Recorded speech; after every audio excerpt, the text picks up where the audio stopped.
Hezbollah vowed to escalate its war against Israel Friday after the killing of Hamas leader Yahya Sinwar. According to Israel, Sinwar was killed by Israeli troops in a gun battle in southern Gaza on Wednesday. The killing of Sinwar is a pivotal event in the year-long conflict. He was the mastermind of the October 7, 2023 attack that triggered the Gaza war. And he was named Hamas's overall leader after the killing of political chief Ismail Haniyeh in Tehran in July.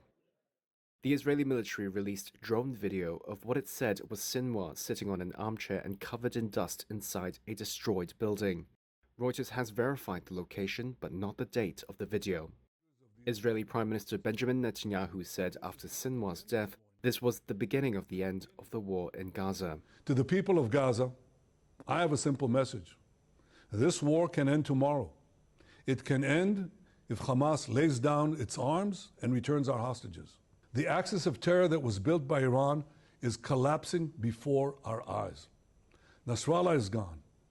His deputy Muhsin is gone. Haniyeh is gone. Def is gone. Sinwar is gone.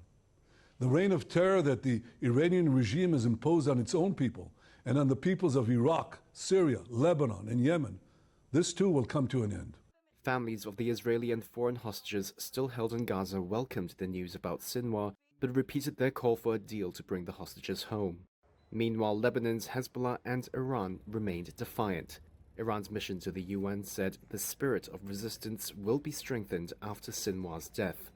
In a phone call to Netanyahu, US President Joe Biden said Sinwar's death could be the chance for the conflict in Gaza to finally end and for Israeli hostages to be brought home.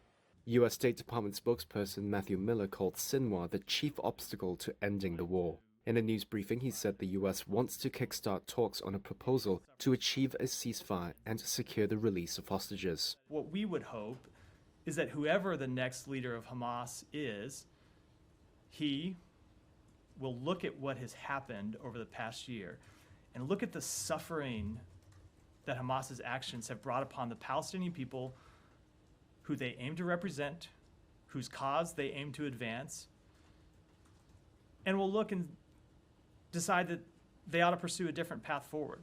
They ought to pursue a path that isn't one of death and destruction and chaos and harm to Israeli civilians and harm to Palestinian civilians.